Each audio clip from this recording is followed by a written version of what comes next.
রাজধানী জুড়ে অবৈধ সংযোগ বিচ্ছিন্নে মাঠে নেমেছে তিতাস গ্যাস কোম্পানি। বুধবার একদিনেই বিচ্ছিন্ন করা হয়েছে শতাধিক অবৈধ সংযোগ। মজার ব্যাপার হচ্ছে, এই অভিযানের তথ্য আগেভাগেই পৌঁছে যাচ্ছে অবৈধ সংযোগ নেওয়া ভবন মালিকদের কাছে। তাহলে কি সর্ষের মধ্যেই ভূত? কর্মকর্তারা বলছেন, তিতাসের কেউ জড়িত থাকলে নেওয়া হবে ব্যবস্থা। 100% কপার কন্ডেন্সারে তৈরি ভিশন ফ্রিজ, তাই গুণে মানে অটুট থাকে বছরের পর বছর। অবৈধ সংযোগ ব্যবহার হচ্ছে এমন গোপন সংবাদের ভিত্তিতে খিলক্ষেতের পূর্ব নামাপাড়া এলাকার সৌদি প্রবাসী নুরুল ইসলাম বকুলের 8 তলা এই ভবনে শুরু হয় অভিযান। বৈধ সংযোগের কাগজপত্র দেখাতে বললে গড়িমসি শুরু করেন তার স্ত্রী, দেন হুমকি ধামকিও। আপনাদের কার্ড দেন, আইডি কার্ড দেন, পরিচয় দেন, দেন আগে আপনাদের আইডি কার্ড দেন, পরিচয় দেন, বাকিটা পরে বুঝতে। পরে যাচাই করে দেখা গেল অনুমতি নেয়া 3টির বিপরীতে 24টি চুলা ব্যবহার করা হচ্ছে ভবনটিতে। বিচ্ছিন্ন করে দেয়া হয় সবকটি।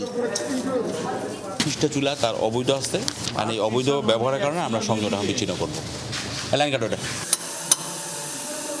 একই এলাকার ছায়াবিথি নামের এই 6 তলা ভবনটি নারায়ণগঞ্জের সিদ্ধিরগঞ্জ থানার ভারপ্রাপ্ত কর্মকর্তা আবু বক্কর সিদ্দিকের স্ত্রীর নামে।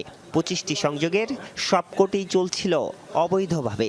অভিযানের খবর পেয়ে আগেই সংযোগ বিচ্ছিন্ন করে দেয় ভবনটির দারোয়ান। আমি তো কাজে গেছি, আইসা দিয়ে আপনারও আসছেন, কে খুলছে না খুলছে এটা তো আর আমি কইতে পারি না স্যার। সে বলেছে আমরা গ্যাস ব্যবহার করি না, এই আর কি। তখন আমরা কিচেনে যাইয়া যখন দেখলাম যে আছে, সেখানে ভাড়াটিয়ারে পাইছি, ভাড়াটিয়া বলতেছে না আমরা গ্যাস জ্বালাইছি। প্রশ্ন হচ্ছে, কিভাবে এসব অবৈধ সংযোগ পাচ্ছেন ভবন মালিকরা? কিভাবেই বা অভিযানের আগে খবর পৌঁছে যাচ্ছে তাদের কাছে? তিতাস বলছে, তাদের কেউ জড়িত থাকলে ব্যবস্থা নেওয়া হবে। আমাদের কোনো লোক জড়িত নাই, আর জড়িত যদি প্রমাণ থাকে, তাহলে প্রমাণ থাকলে সেটা অবশ্যই আমার কর্তৃপক্ষ সেটা শাস্তিমূলক ব্যবস্থা গ্রহণ করবেন প্রমাণ সাপেক্ষে। অবৈধ সংযোগ বিচ্ছিন্নে 25টি টিম গঠন করে রাজধানী জুড়ে এই অভিযান শুরু করেছে তিতাস গ্যাস কর্তৃপক্ষ। আরিফুর রহমান সবুজ, যমুনা নিউজ, ঢাকা।